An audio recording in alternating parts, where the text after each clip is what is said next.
Okay, it's recording. Okay, good deal. Sorry, Steve, keep going. Control Alt Delete. Okay,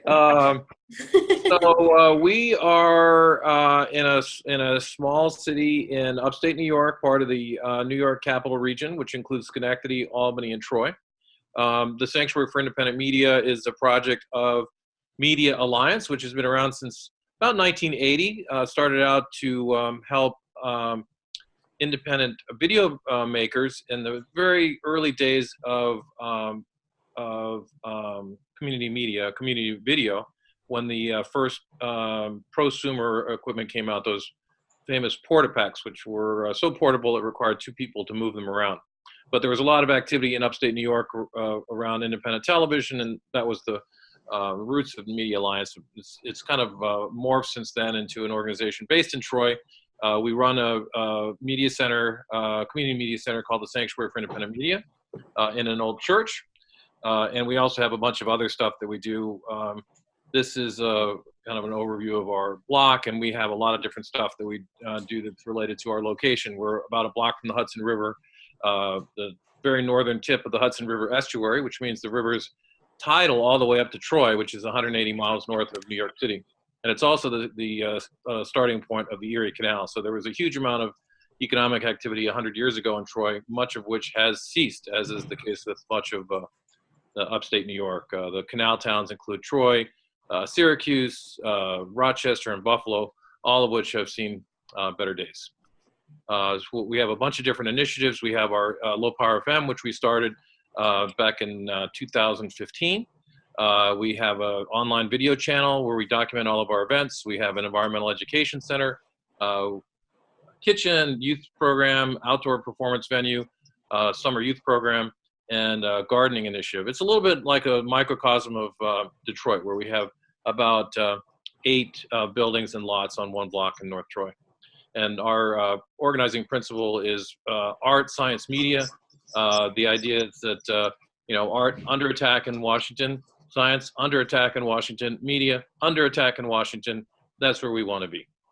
And we've done a lot of stuff with independent filmmakers, a lot of environmental education and so forth, but the focus here is WOOC, our LPFM station.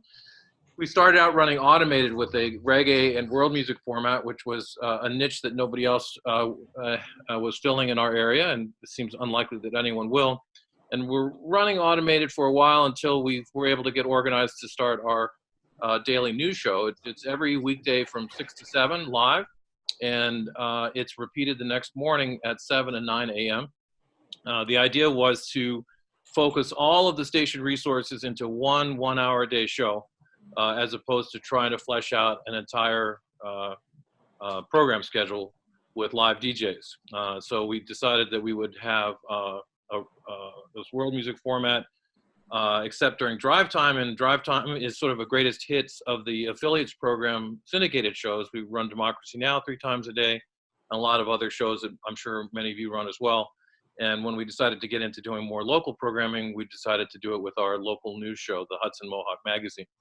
This is the contour of our LPFM, which is, you can see it reaches to Albany and covers Troy pretty well. Schenectady's off here, and we don't reach it with our station in Troy, but we have 3 partner organizations that also have LPFMs, which we're trying to develop into kind of a regional network. We also focus a lot on online social media and other kinds of distribution because of the weakness of the signal, and also because that's where everything's headed. This is a quick look at our program schedule. A lot of different syndicated shows.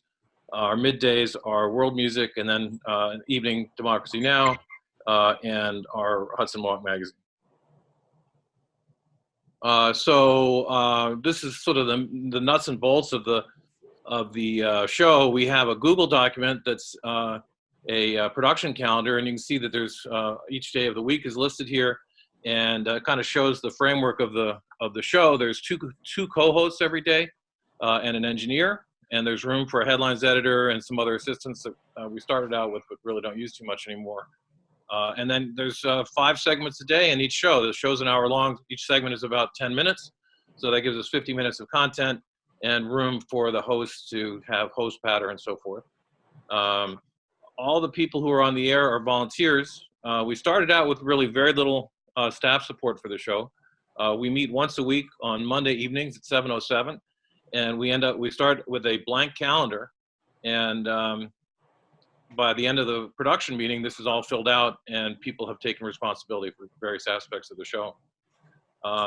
It's really the only way for people to get engaged with the station. Anybody who comes and wants to do a show on the radio station, we tell to come to our production meeting at 7:07 on Mondays. And that's the point.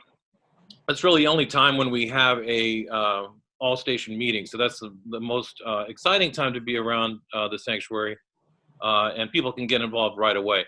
We try to maintain a very low barrier to entry. We tell people who come in, they don't really need to know anything about journalism or audio production. Anybody can produce a segment. The bottom line we say to people is, hey, if you have an idea for somebody to interview, just tell us who it is and write 10 questions for them.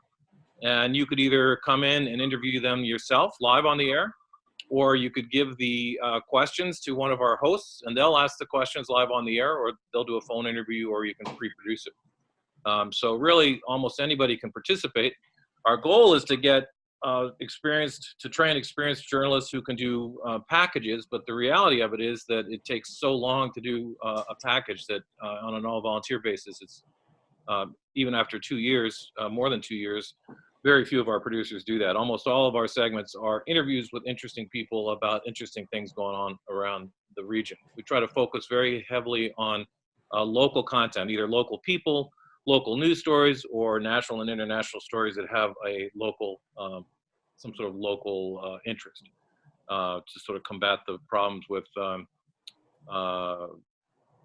the satellite radio and internet radio and so forth. Try to keep it as local as we can. So this is a sketch of what a week's shows would be. 5 days a week, 10 hosts, 2 a day, 5 engineers, and then 25 segments. And we coordinate with a program called Slack, which is kind of like a private Facebook group. Everybody can use it on any PC platform and also on smartphones. And people post information about upcoming segments and any kind of questions they have, and that we kind of communicate that way. You can also share files and photos and so forth. The reason we're focusing heavily on internet distribution is kind of shown by this Nielsen report that came out just a few weeks before the GRC meeting. You can see that the amount of time spent here in the red zone on social media is growing really fast, and the amount of time on legacy media is staying pretty constant. So we're just we're trying to get ourselves in a position where we're online as much as possible. Each of the segments that we produce is aired live on the radio and then repeated the next day in the context of an hour-long show, but each segment is also posted on SoundCloud and onto our website, and then from our website onto social media. We also send the segment back to whoever is being interviewed or whoever the subject of the show is, so that they can share it through their social networks. We use SoundCloud, and the reason we do that is people can post their show from anywhere, and when they post it on SoundCloud, it comes with a photo, and it comes with the metadata describing what it is, and of course you have the audio. And by doing that, we have all the resources available immediately online. We can play it over the air from SoundCloud, but also we can share it to our website, do whatever we need to do to get it out into the internet. This is our production workflow. Just to show you, a huge amount of the work that we do, of course, is the show itself, but the fun really begins after the show.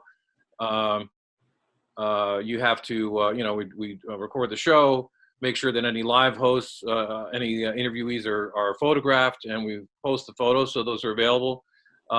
We focus heavily on that because all the internet content really depends on having a decent photo to attract attention, especially on Facebook and other kinds of social media. Putting this all together into a prospecting memo. But the basic idea for prospect research is we want to think about different angles. I don't know what that is. And is that me? Is your thinking Does about someone have their radio on, or dimensions of interest. The first is target population, so we'll dig into that. I guess that's me. oh, okay. Somewhere in there it's playing. I don't know where it is. anyway, you got to trim the audio of the hour-long show and post it into our automation computer for rebroadcasting, and then upload it for a podcast. People can subscribe to the show as a whole on SoundCloud, and also they can subscribe to the segments. We cut out any live segments into separate files, upload the show, and then we put stuff on archive.org and SoundCloud, and post things to our website, and send stuff to our guests. So there's a fair amount of post-production that's required. This is an area where we've had to start paying somebody to help, because this really, the show is driven by the self-interest of volunteers. It's very similar to the conventional way that community radio works. A lot of people are interested in doing shows because they like to be on the air, or there's some issue that they're interested in exposing to the public, or for whatever personal reasons that are mutually beneficial, and we try to work that as best we can. But it's not really very many people's idea of fun to stay in the evening and chop stuff up and put it onto social media. So we have a half-time person who's been doing that. She started by trading for a room in a building that we own, and now we've started paying her part-time. This will show you the growth in our audience. In 2017 is when we started, and as of 2019, we have upwards of 50,000 listens on SoundCloud.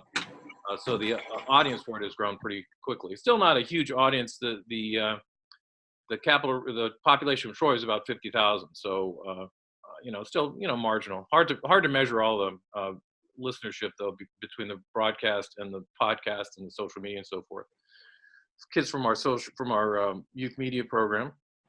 This is one of our hosts and his guest. This is a volunteer running the board. Another social media, another radio producer. And I figure I would maybe just stop here and see if people have any questions. So everyone has the little microphone in the bottom left corner of their screen. If you want to unmute that, you can ask a question. I went through it quickly as opposed to torturing everybody for an entire hour and then not having time. I thought I'd torture you for 20 minutes. Well, I remember you saying that when we talked earlier, your definition of news is broad, that it can be anything anyone is passionate about in their community to include on the show. Can you talk a little bit more about that? Sure. I mean, it's called we call it the Hudson Mohawk Magazine. So we don't pretend that it's breaking news. A few months into the show, one of our producers said, we really need to have more breaking news. It's all feature oriented, and there's too much interesting stuff going on.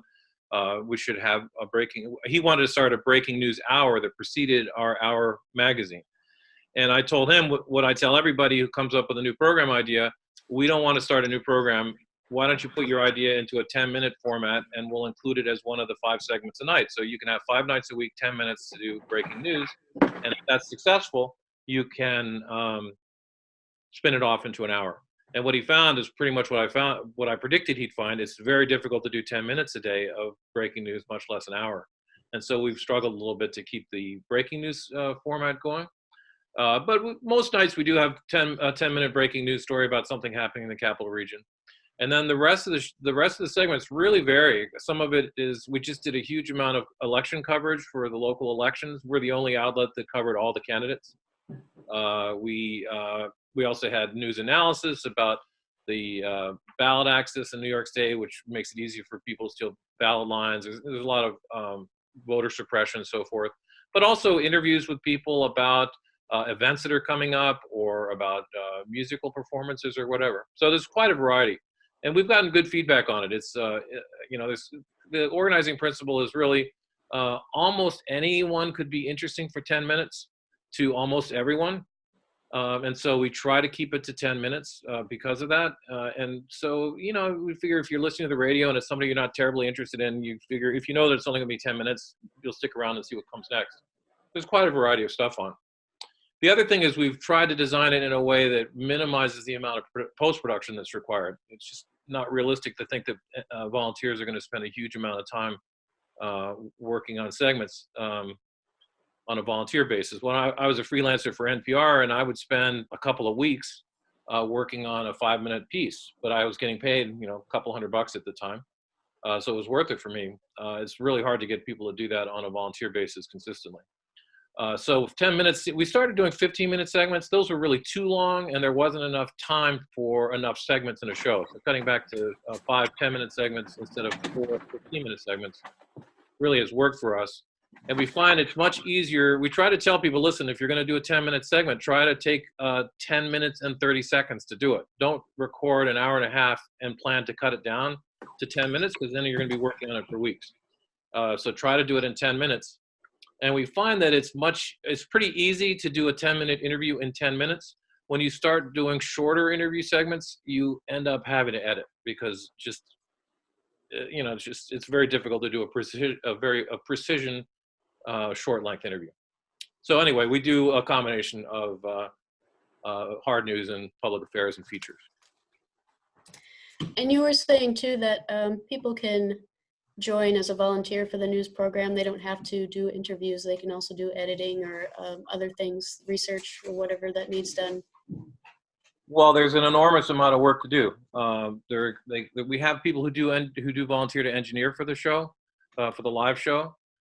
We have people who do social media. We have people who host. There's a lot of different roles. What we find is the most popular thing, though, is for people to be segment producers, because it's pretty easy for them to do, and I think people find it rewarding.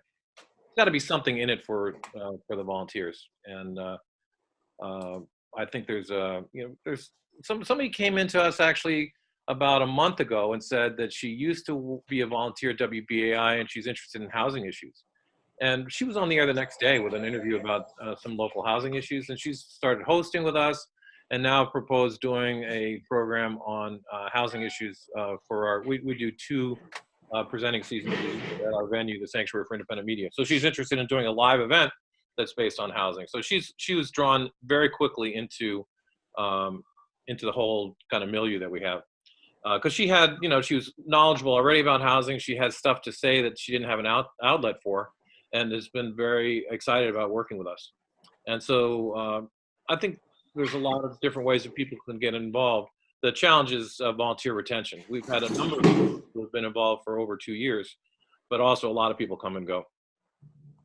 Yeah, I like that approach. When you do it as a magazine, the content possibility is endless. Well, that's what we tell people. I mean, the only real limit is the mission that we have, and our mission is, I can never remember. Do I have it here? Our mission is, here, hello, yep, should know it. We use art and participatory action to promote social and environmental justice and freedom of creative expression. So if anybody ever came in with a Limbaugh type agenda, we could say, that's really great. I hope you can find a place to do that, but that's not what we do. But really, we haven't had any problem at all with people coming in and doing stuff that we find compatible. The closest thing is we have a couple of older African-American producers who are operating from a very faith-based perspective. And it's really difficult for them to keep God out of their segments. And we're just trying to roll with it, because I think it's a little bit like I guess the closest thing is the Green Party guy who can't keep the Green Party out of his segments. It's like these personal beliefs that people have, and it's hard for them to understand that we're trying to keep editorializing out of the host side of things. And we have lots of people who express their interest as interviewees, but we try to keep the host from doing that. But that's gotten hard, because when people look at mainstream television now and you see Fox News and MSNBC, it's just common that the hosts are very opinionated. And so the standard of, at least the appearance of objective journalism that was pretty much the norm back in the 80s when I started doing this stuff has kind of disappeared. I think NPR is doing it. Steve, do you have people come in and say, I don't want to do reporting, I just want to do a music show? Yep. What do you do? We tell them that we're not doing music shows. We have a world music format, which is classic African pop and reggae. If somebody came in and wanted to do that, we probably could find room for them, but there's not really people who can do it. Just people aren't knowledgeable about it. So the only place that people can do music shows is 5 nights a week following the news. We created a 3-hour jazz block. And we did that because the NPR stations have been dumping jazz. So now it's only on for like an hour once a week on the major NPR station. And you can piece together 5 or 6 days a week. If you listen to all the stations in the region, they have it on for a couple hours once a week. So we said, okay, we're going to fill that void, and we're going to do jazz. And it's a commitment to the local jazz scene, really focused on local venues, local musicians, everything that's, there's all kinds of jazz that we play, but we try to keep it local. And that's really the only venue that people have to do music shows. We're trying to avoid the fragmented classic community radio model where you have 168 hours a week and you have many, many different hosts and everybody's doing what they're passionate about, but it creates a listener experience that's difficult to promote and getting more and more difficult because any one thing that people are interested in, they can find 24 hours a day on the internet. So we're trying to keep it local and kind of a niche. Everybody who comes into the station who wants to do something, actually everybody now, all of our volunteers come through the Monday night producer meeting. And anybody who wants to work with the, we often get people who come in and, I want to do a 2-hour a week show about quilting. And we'll say, we don't really have that. We don't have a format that allows it, but you can do 10 minutes on quilting and you can do it every week. And most of the people who want to do 2 hours don't want to do 10 minutes. And so you really manage your participation through structure. Yes, because it's super uncomfortable when people come to you and they want to participate and you say no. And so the news allows us to say yes to everybody who wants to come in. Whatever you want to do. If you want to do a show about music, you could feature local singer-songwriters, you could do whatever. You could do that on the news show. And we don't foreclose the possibility that they could in the future sometime do a longer format thing if it works out. But the people, a lot of that tends to be ego-driven, and we find that people really, for the most part, want to hear themselves in their headphones for 2 hours. And they don't want to do it for 10 minutes. There's just not enough in it for them. And we're trying to promote a collective spirit where nobody owns any of the time slots. Even the jazz show was created as a 5-night-a-week jazz collective, and the hosts don't own their slots. The collective owns the slots, and it encourages people not to call me when they can't make their show. They call one another, and they're responsible for keeping the 5 nights going. But nobody gets a guarantee of their own slot. Do you feel like it's working? It is working. I mean, I've noticed that there's a couple of hosts who are on the news regularly. One of them has been on, they appear pretty regularly as hosts, and they are self-identifying as the host for that night to what I think is an unhealthy extent. One of them refers to her listeners, which is just, it just flies in the face of what's actually happening on the radio. I don't think anybody else out there is registering that they're there on those particular days or that they're their listeners. But it's not, it doesn't get out of control the way that it does in some community stations. The classic story of people who willed their time slots after they die, that kind of thing. So that's a very conscious part of this, is to try to figure out the things that work best about community radio, community media, which is that sense of individual commitment to producing content and participating in a project that allows them to express themselves, but not to the exclusion of all the other things that are necessary to keep an organization running. And so the idea is that we have a fairly seamless combination of people, which is shifting all the time. The hosts are shifting every day. The segments are changing. We have what we call buckets, which are like reserved segment times. So for instance, on Monday, there's a guy who produces a media segment. And on Tuesday, there's somebody does something on physics. Wednesday, there's a peace activist segment. So I'd say about a third of our schedule is made up of these buckets. And the idea there is that once we get to know somebody and trust that they can produce a segment and that they will do it, we just put the bucket in the schedule, and we don't even know what it's going to be until it shows up. All we know is that the person is going to do it. And that serves a couple of purposes. One is that we don't have to exercise editorial control over 25 segments a week.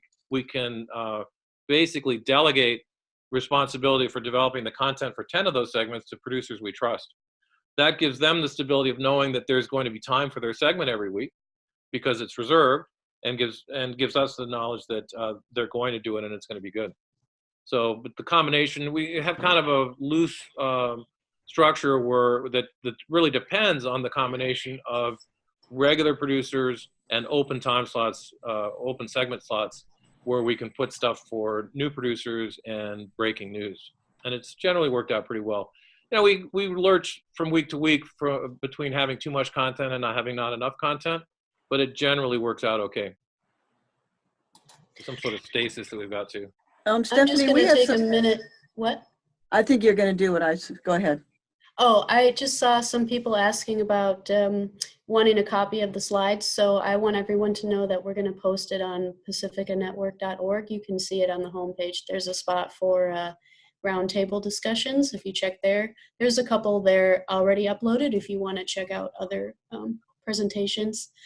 And someone was saying, question, please speak about how the different initiatives of the sanctuary are integrated into the WOOC programming. Yeah, that's a great question. So for instance, on Saturday, we're having the filmmaker Penny Lane, who actually was one of our co-founders of the sanctuary and went to school in Troy. She's gone on to have a successful career as an independent documentary filmmaker. Her new film is called Hail Satan, and it's about a group of activists that are basically advocating for the separation of church and state with this kind of performance thing where they present as Satanists anyway. So it's supposed to be a very funny film, and she's coming on Saturday. We're interviewing her on Thursday, and her segment will air on Thursday night and Friday morning.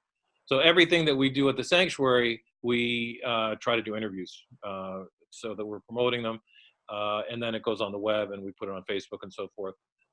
We also have our youth programs. We try to develop as much content as we can so that when the kids come in and do a show, we have a radio club that we're doing with a local charter school. And those kids come in once a week, and we're trying to get them to produce content as much as they can. You know, all the stuff that we're doing, we put on the radio. And we actually, it's sort of a combination propaganda arm for our other ventures that we have, and then open to the public. And it's never, we don't have so much stuff going on that you would, when you listen to the show, it doesn't sound like we're just promoting ourselves all the time. Just every few days, there'll be a segment that talks about somebody who's coming into town, as there is for anyone else in town who wants to have a segment about what they're doing in town. So it's not like, you know, we basically just add ourselves to our own queue of feature presentations that we have. We also have another comment saying, this model works for us in terms of subbing. We have hosts arrange their own subs if they cannot be there. If they can't find someone, they consult the PD. Yeah, I've always liked that idea because, you know, I often have people who, even our hosts for the news show, they text or phone me to say that they're not coming. And I say, do not text me. Put it in Slack, put it on the email list. You find someone else. Don't make it my job to find somebody else. And if people keep doing that, we've never had to get rid of anybody, but I would get rid of somebody who just can't internalize the idea that they're responsible for finding their own sub. Because you have to create a collective effort otherwise, or a collective mentality. And people are, I think, predisposed to seeking a hierarchy wherever they can. So they want to find who's in charge. And people are constantly communicating with me because they perceive me as being in charge. It's not, I think that's unhealthy because it puts so much stress on a management structure that barely exists. And I've told people, I used to do this at WBAI actually, where people would call me and say they're not coming in. And I'd say, okay, we'll find somebody else to do the show who can be more reliable. And they go, oh, no, that's okay, I'm coming in. You know, because you just enable people to be unreliable if you just step in every time they can't do something. So I think that's a great model for programming as well. I mean, you kind of lose control of the programming if you do it on a universal basis. For us, it's sort of because, you know, for instance, our jazz shows, all the jazz DJs are doing jazz, so it doesn't really matter programmatically whether somebody's on Tuesday or Friday. In fact, we prefer that they're moving around so they don't get too comfortable in one slot. And similarly with the news, it doesn't really matter if you're hosting on Monday instead of Thursday. It's a little bit different in a program schedule where some of the programmers are doing bluegrass and some of them are doing jazz and some of them are doing reggae. So do you really want your schedule to change because people can't make it, or to have people who don't know anything about the music do somebody else's show? But I think it's a universal problem. I was going to try to find you something else to show from my from Firefox here on my desktop, but okay. It wasn't that hard. Yeah, I'm sorry, I interrupted somebody, I think. Yeah, Steve, I was wondering if you could just kind of briefly talk us through a meeting, like one of your meetings. What actually, how do they actually play out, your weekly meeting? Well, really, one of the problems we have is making it exciting, because you're just sitting there looking at a projection of this chart, and generally it starts pretty close to empty, or maybe a third full. And actually a third full, because you'll see, for instance, media bucket. That's a recurring thing. By the way, this is a hot link to the SoundCloud file. So the engineer for the night, if you're engineering on Tuesday, say on Monday, you see all the segments that are here and the lengths, if you click on the hot link, it'll go to the SoundCloud audio file. So you actually have all the stuff you need right here to do the show. But the Monday night meeting starts a few minutes after 7. We have it at 7:07 because the news goes until 7, so that gives people a few minutes to get downstairs. And not all of the producers come every week, and some of them never come to the news meeting. We're pretty good at being able to collaborate over the web because of the structure here. Everybody has access to the production calendar. So if you did a 10-minute segment, you would upload it to SoundCloud, upload your photo, upload the metadata, and our weekly, our daily show is just a template. And so, it says, good morning, or, welcome to Hudson Mohawk Magazine. I'm your host, host 1. And I'm your host, host 2. Tonight's show features segment 1 intro, and also we'll have segment 2 intro, and also we'll have segment 3. But first, some headlines. And now on segment 1, we hear from so-and-so about such and such. And all that information is just cut and pasted out of the metadata from the SoundCloud file. So, this Extinction Rebellion at Larkfest, if you click on this, you go to SoundCloud, and you'll see in the metadata, Hudson Mohawk Magazine correspondent Alexis Goldsmith spoke with so-and-so about about Extinction Rebellion and filed this report. And that just gets pasted into the script for the day. And each of these things, you can basically cut and paste your script very quickly from the stuff that's been produced by the individual producers. And the goal is to push the responsibility for content production to the lowest possible level. The person who knows the most about the subject is the person who produced the segment. That's also the person who knows how to spell the person's name, who they interviewed, hopefully, and also maybe even more, hopefully, how to pronounce it. So we get the host to put the reporters put the interviewees in the metadata, phonetic spellings of the interviewees' names, and so all that content is available there. What we found is that if nobody else is going to want to get it right more than they will, any mistakes that get made are propagated all the way through the production process. So it's really important to get it right at the segment producer level, because we don't have any fact checking or anything like that unless people are really motivated. I might notice that somebody I know is being interviewed and their name is spelled wrong, or it's being mispronounced. Mispronunciation is a huge problem, even with the phonetic spellings. Anyway, you didn't ask me about that. You asked me about the meeting. People come in at about 7. We sit down and look at around a table, and we look at this projection, and we fill in the slots that we know based on the various buckets. So, the media bucket, we just check and see if that's there. This guy rarely, the producers are responsible for going to this calendar and filling in the segment information with the title of it, a link to the audio, their name, so we know who to ask about it. How long is it? Is it pre-recorded? Is it live? Is it a telephone interview? Whatever it is. Who are the guests on it? And is it in production? Is it a concept, or is it complete? If they don't fill that in, we don't know what the status is of the report. And people are pretty good about filling it in. So when we meet, we'll look and see what the status is of each show for each day, and any gaps that there are in the show. As a collective, we'll talk about what we're going to do to fill in the gaps. So, so Steve, the ones that are there, was that pre-decided, or do they decide how do you know what's going to be there? Do you agree on that in the meeting prior, or do people just post reports when they have them on their own? Well, we go a week at a time. Some of them are, so if I look at the schedule here, the first segment is always what's called the news bucket. And so that's reserved every day, 10 minutes for a breaking news piece. And there's a couple of people who bottom line the breaking news. And they kind of keep an eye on it. We don't worry about filling that. They worry about filling it. It's a what we call a bucket. The people, Mark, Alexis, and Corinne, are responsible for filling the bucket. All is reserved for them. Their commitment is to make sure that something's in the bucket when it's time to play it. Segment 2 is varies from day to day. On Wednesday, segment 2 is a piece bucket. So Mark always has a segment on Wednesday, but Monday and Tuesday, Thursday, Friday, we don't have anything scheduled, so we have to fill it each week. The media bucket is every Monday. The physics bucket is every Tuesday. These are, then Friday is a climate piece, but the other 2 days is open. So you already know who's going to fill those, and they just do it on their own? Right, they ask for a bucket. So Aaron Pednati is the guy who does the media bucket. He's responsible every Monday for coming up with a media piece. We know him, we know he's reliable, and so we don't worry what it's going to be. We just know there's going to be somebody in there. There's going to be something in there.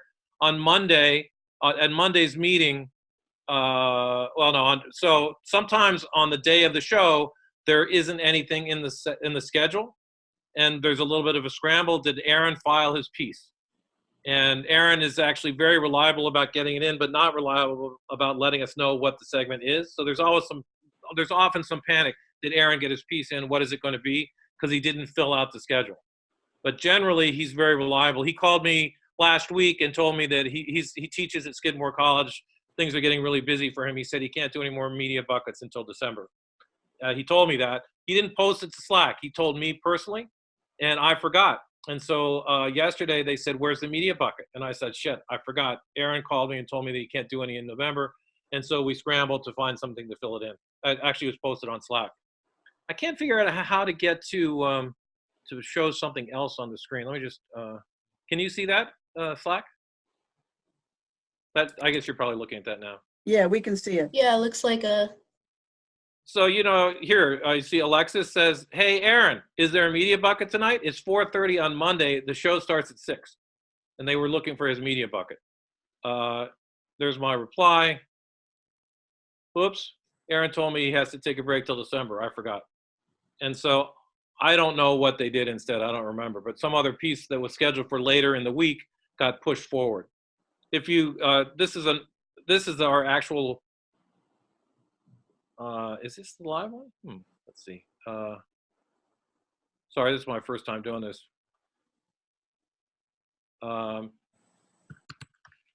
So everybody, if you wanted to look at this, if you go to tinyurl /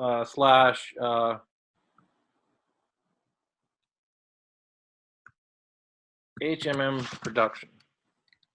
Sorry, production. This takes you to our production folder, which everybody who's a producer has access to. And this will show you, and you're welcome to take a look at this if anybody wants to. Hopefully this will not cause us to have problems on the internet. If you go to the top level folder of this Google Drive, I'm not going to go into the whole thing, but there's all kinds of documentation about the show. There's examples. There's all kinds of stuff. Our wheel, all different kinds of stuff. But if you go to production, this is the basic spot where all of our stuff lies. So if you look, for instance, on Tuesday, here's the template, and this is the script that was used yesterday. I'll show you the template. And every template is the same. It would be better if people had more time to spend on writing, because it tends to be that people spend as little time as possible. So anything that's put into the metadata on the SoundCloud file is what gets put into the schedule. But you can see, don't forget to record the show. Here's your host 1 and host 2, and here's the teas, and here are the headlines, and here are There's the transitions, which tend to be the same all the time. First segment, fill it in. What is the opening? If it's a live segment, what are the questions? If somebody, suppose Ursula, we wanted to interview Ursula, I might type into the script. In our next segment, we talk about Ursula. We talk with Ursula Rudenberg about all the exciting future of the affiliate, the Pacifica affiliate program. And since nobody else knows Ursula, I might type 10 questions so that the host could ask them. And so they'll just be reading the script, and somebody will make a call to Ursula, which will be up in here, and they'll ask these questions and so on and so forth. The other ones, the other segments are going to be tend to be recorded. Here's a couple segments, and then here's a standard halftime plug, which sometimes gets changed around, whatever we want the host to read. And then here's segment 3 and 4 and 5, and then here's the closing. So that's a real basic way that to see how the template works. But if you go here and look at the monthly calendars, another Google document, and you'll see calendars for the last 3 years. And if I go to November,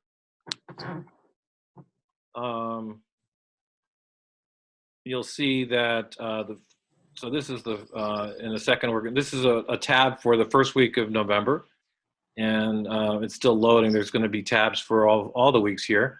So if we go to the end of November, you'll see, which is 2 weeks from now.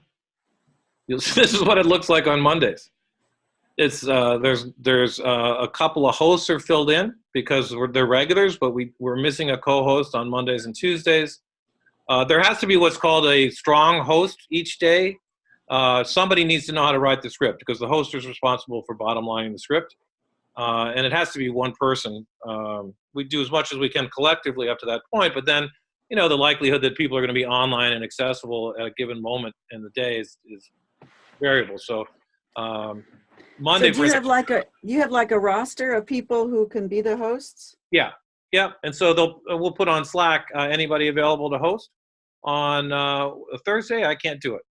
How's Eric is so Mark usually hosts on Wednesdays. He couldn't do Wednesday this week, so he's doing tonight. He's asking the other co-host. He knows who the other co-host is because he has access to the document. Eric. Mark is capable of doing the script, and Eric is capable of doing the script. So Mark is just negotiating with him to see who's going to do it for the night.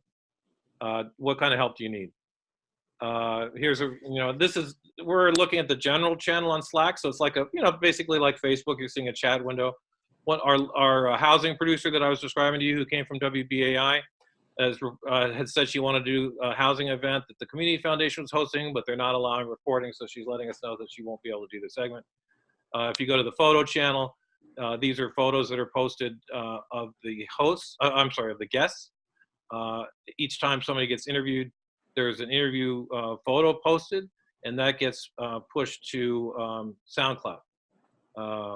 Let's see if I can, if I go to... Steve, is the newscast live?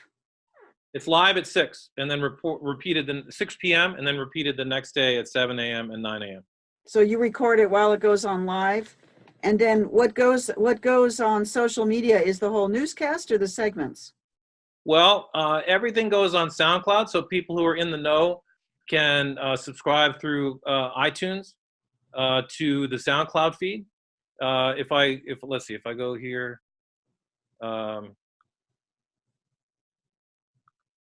and put in SoundCloud.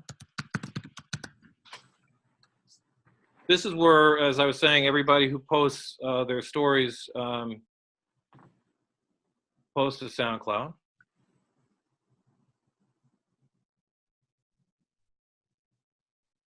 I don't know why we're so slow today. But I just got fiber to the home out where we are, which is in the middle of nowhere. It's super exciting. And it's just really interesting to note that even fiber to the home can be really slow. Anyway, so this is, I'm logged. Everybody uses the same user account on SoundCloud. So everybody, you're looking at the last 20 segments that were posted. And it's a combination of individual segments This is airing tonight. This is airing, I think, I'm not sure when this is, Thursday. You'd have to go back to the schedule. Troy's Draft Riot. If you're wondering when that's going to be on, you'd go here, and we're in week 2. Not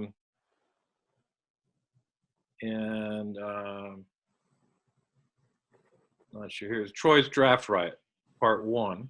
If I click the link, I don't know if you're going to hear my computer audio, maybe. You'll see this is produced by a retired labor activist named Willie Terry. He had no prior audio experience. He barely knew how to use a computer. And he's now one of the most recognizable volunteers we have. He's going out all the time covering stuff. But you can see here, he took a photo of Michael, took a photo of Michael Barrett. I'm trying to get this to go away. Yeah. There's Michael Barrett, who's,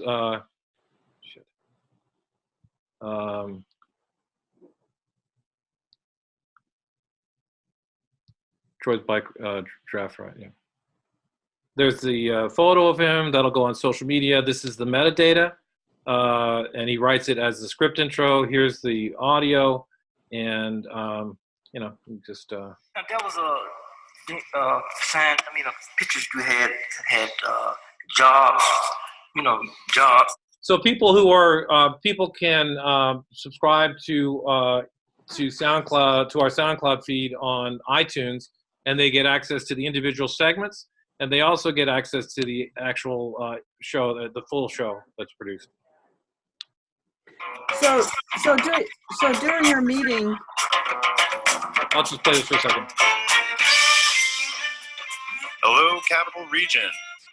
This is the Hudson Mohawk Magazine on WOOC 105.3 FM Troy and WOOS 98.9 FM Schenectady, broadcasting from the Sanctuary for Independent Media in Troy, New York. I'm Chris Scully. And I'm Michelle. Today we'll hear from the farmer Ben Schwartz and Tom Ross of Sane Energy Project, who are opposed. So I'm sorry, go ahead. No, that was really great to hear that. So I'm still back at your organizing meeting. When you get to that slot where there's an empty slot and you don't have a regular person doing it, or say the regular person for some reason didn't do it, who then is responsible for figuring out what to do? Well, so we have a halftime person who's sort of the Swiss Army knife. She works from 4:30 to 8:30. And we tell her it's not your job to produce segments or to host or to engineer or to do any of that. Your job is to get it done. And so if she can't get it done, she'll jump in and she will co-host if necessary, and she will engineer if necessary. But for the most part, she's taking an organizing role. But she's supposed to check, we all check the schedule the day of the show. So for instance, if I look today, on November 12th, I just glance at this and I see that Eric and Mark are hosting. I don't know who the engineer is. It probably means that Alexis, who's our part-time person, is going to do it, or maybe one of our interns. We have 5 college interns, and we train all of our staff people are trained to do all the roles, including interns, so that we have a reserve army of people who could step in if necessary. But the goal is to have that be unnecessary. But we have people who can do it if they have to. I'll engineer if I have to. I've never had to co-host in 2.5 years, but I've engineered pretty regularly. In fact, when we started, I was engineering every night. I didn't know how I was going to continue living, because I was trying to do a full-time job doing fundraising and administration and engineering. But I very rarely engineer now. So on Tuesday, Alexis, sometime during the day and her other job, she might look at the schedule just to see what's going on here, and you'll see that Mark's segment is not only in, but it's linked, so that's good. The story about the Rensselaer County District Attorney is in and it's linked. The physics bucket is in and it's linked. It wasn't last night. We have an intern who just did a piece that's in and linked, and Steve's piece on the Green Energy Fair is in and linked. So all the segments are in for tonight, and the shows, they total 48 minutes. We're looking for 52 minutes. That's sort of the ideal, but that's in the ballpark. So tonight's show is looking pretty good. Tomorrow, you'll see on Wednesday, the first segment something from Dave. So that's not looking good, but hopefully by tomorrow, Dave will have put something in. But at least we know that it's Dave who's supposed to be doing it. And if tomorrow morning we don't see something from Dave, somebody will get in touch with Dave and say, hey, when can we expect it? And then if you go down, you'll see there's a story about Bolivia and something about Native American things. This is a recurring host from another recurring segment from another art center who we give a 10-minute a week segment that they can use to promote their own stuff or whatever they want to do. And then Garrett has done something. This is audio from a public access TV production in Schenectady. And they've really upped the ante on their audio production since we complained about the quality of their audio for video. We pull a segment a week from their hour-long show. And you can see that for tomorrow's show, there's only one 10-minute segment missing out of a 50-minute show.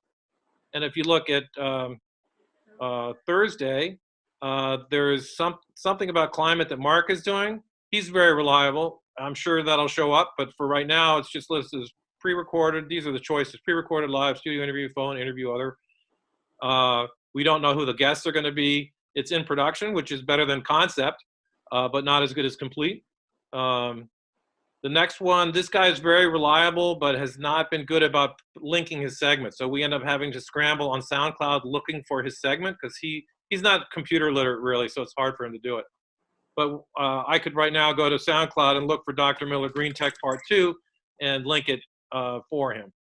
And then the draft right, we just looked at, that's in. Michelle is in production on a housing thing.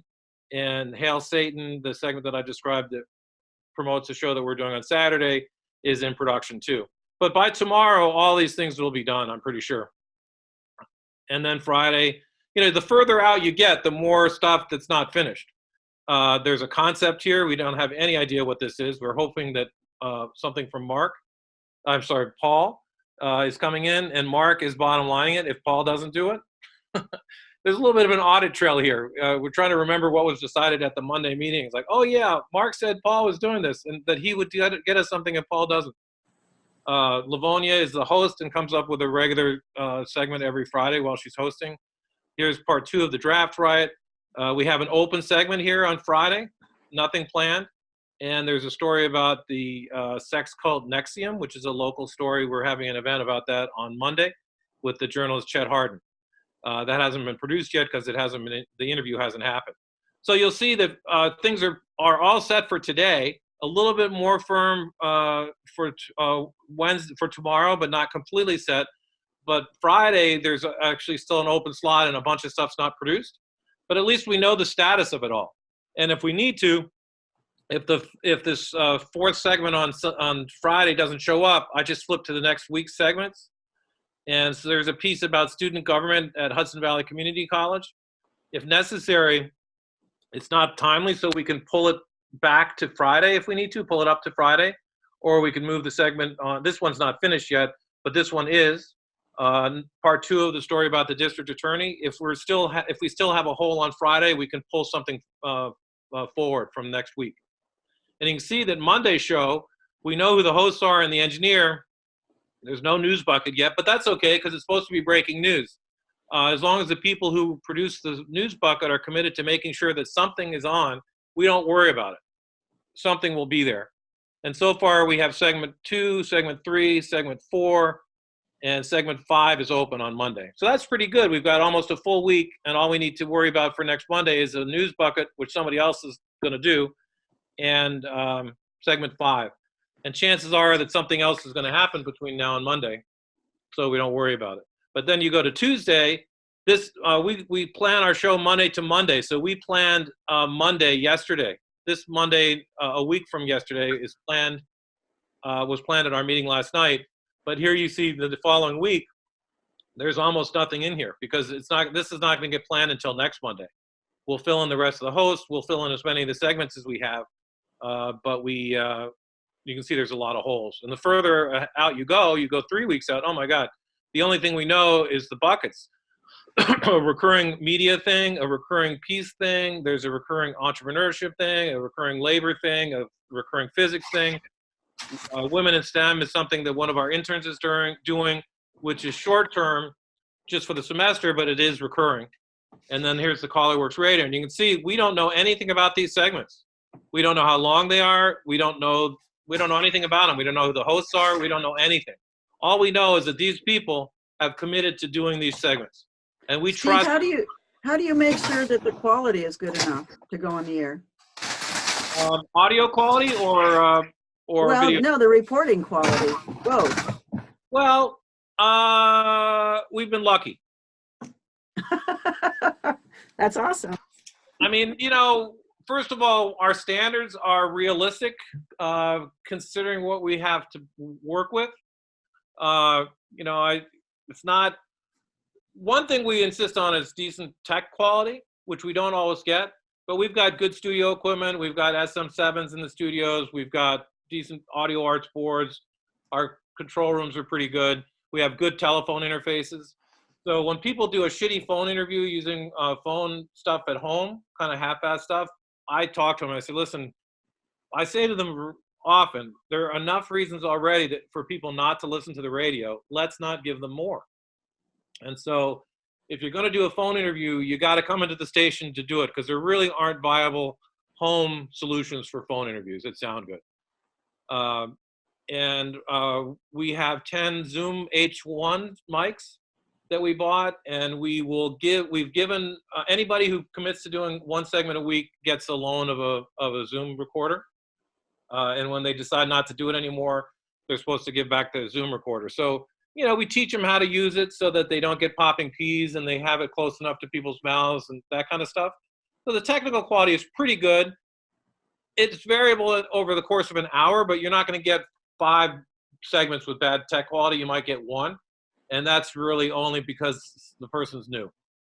As far as the quality of the journalism, the feature stuff, the stakes are lower. So you might do a softball interview with somebody about quilting, but who cares? I mean, it's okay.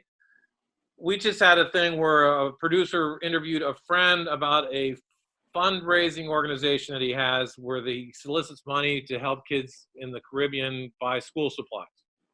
And I looked it up online, and there's nothing online about it. And I looked at GuideStar, and there's no 990s file. And I said, we can't be promoting fundraising on the air for organizations that aren't legitimate. And this was a 18-year-old woman who's never done this before, really just didn't know anything about it. And she went back to him, and it turns out that he does have 990s, but he hasn't been filing them on GuideStar. And, so we got reasonable assurance that it's legit. It still wasn't a great interview, but it was okay. So, we don't have the kind of hard hitting. It's not Amy Goodman boring into a guest about their transgressions. We rarely do that. It's more, you'd have to listen to some of the SoundCloud interviews. I mean, some of the stuff we've had is really great. We've done interviews with the families of police murders, which, 10-minute interview with families of the victims, stuff that no one else has done. And so I think the journalistic quality comes in the editorial process as the stories are assigned and approved. But we're training people as they go. There's very little training up front that's available to them. It's basically mentoring people and giving them feedback on the stuff they've done. Because if we put another barrier in front of somebody and said, oh, you have to go through this training class before you can do a segment, we would lose people. So we try to have a combination of hard news that's done by more experienced people and features that are done by people who are just learning. And on that note, I see on the chat that there's another question. This one's from Aaron. He says, with such a strict format model versus free-form host content driven, do you end up rejecting a lot of people interested in participating in the station? And are there alternatives for those who want to participate in a traditional community radio station format? Yeah, that's a great question. We don't end up rejecting many people. I mean, the reality is that very few people I find, are interested in doing radio anymore. It's not the way it was in the 80s, where the community radio station was the only creative outlet for people where I lived. It used to be whenever I traveled, I'd go to the community radio station, because then I would find out where the CD stores are, or LP stores, and where the restaurants were, and where the live music venues were. It's just the hub of creative activity in the community. And while some of that still exists at the sanctuary, it's not because of the radio station. So there's less pressure than I remember. I was program director in New Orleans at WWOZ, and a lot of people came in wanting to do shows, most of whom had not seemed to have listened to the radio station at all before they came in with their proposal. We were doing New Orleans music programming, and they were coming in wanting to do, commercial stuff. But in terms of other options, one of our saving graces is the presence of WOOA, WCCA in Albany, the Grand Street Community Arts Station. They hosted the GRC 3 years ago, and they have a first come, first served open airwave policy. And so we say, listen, if you just want to be on the air doing a show, why don't you go to Albany? Their coverage is similar to ours, and they have a different strategy. And that's really great to have that, because I don't really feel like I'm depriving anybody of what they want to do. But we're pretty sure that, I was telling somebody, I think I was telling Stephanie, when we started in 2015, I don't think we really believed that we were going to get a license. We thought we applied in 2008 for a full power license, and we're thoroughly outmaneuvered by a Catholic group and had spent a lot of money on the application. And so when it came time to apply for an LPFM, I wasn't even really sure I wanted to run a radio station anymore. And I thought, what will I do? What will we do if we get it? And I thought, well, we're not going to get it anyway, so why worry about it? Just put in the application. And we ended up getting it. It's like, oh, what are we going to do with it? And a lot of advice that I got from people is, don't be in a hurry to fill in your time slots with DJs. A number of station managers that I talked to said, because I was sort of feeling bad that we were running an automated format. It felt like a waste of the resource and so forth. And although, the music we air is really great, you can't hear it anywhere else. There's a value to it. But it wasn't, many different hosts, different opinions and so forth. And I realized that what we were doing really, our format was that we knew what we didn't want. We didn't want to have a program schedule that was a million different things. But we didn't know what we did want. And so we've been kind of moving very slowly. We knew we wanted to do news. We knew that that would be very difficult to do on a volunteer basis. So it took us a long time to develop this format for figuring out how to involve the most people at the lowest expense and have the highest possible quality. And so when we decided to try it, and everybody said there's no way it's going to last. It's, you can't do this with volunteers. You can't do 5 days a week. We thought we'd try it, and it's lasted, for over 2 years now. And then the other thing we started was the jazz show, and it was very intentional. We saw a need to support jazz. We program jazz at our venue, and so we both wanted to make a political statement about the importance of jazz as an art form, also reinforce what we're doing as jazz presenters, and also support the scene. So it wasn't being responsive to individuals who wanted to do a jazz show. We decided to do a jazz show and then look for people who could do the shows. So that's a long answer to your question, though. Is there anyone else that has a question they want to ask or type in the chat?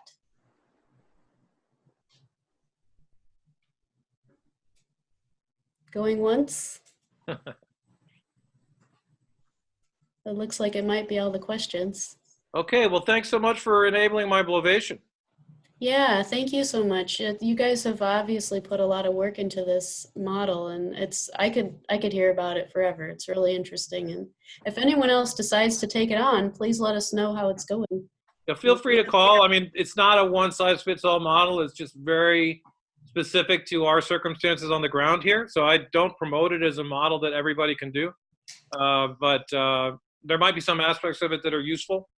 And if people want to brainstorm what might work wherever you are, I'm happy to talk. I'll also send a copy of the PowerPoint so you have that to distribute. Okay. Thank you, Steve. Yeah, Okay, I'll be posting this. We'll figure out a way to make this a model for a national newscast eventually. Okay, call me when you figure it out. Thank you, everybody. Thank you, Steve. thank you, everybody. And I'll be posting this on the network, Pacifica Network homepage. I should have it up by tomorrow. I'm getting better at it each time, so shouldn't be too long. Thank you. Okay. Thank you, everybody. So Stephanie, do I turn this off? Yeah, you can turn it off. We can all turn it off. Okay. I don't know what I'm doing here. Thank you. Okay, I'll come downstairs. Okay. Bye-bye. Okay.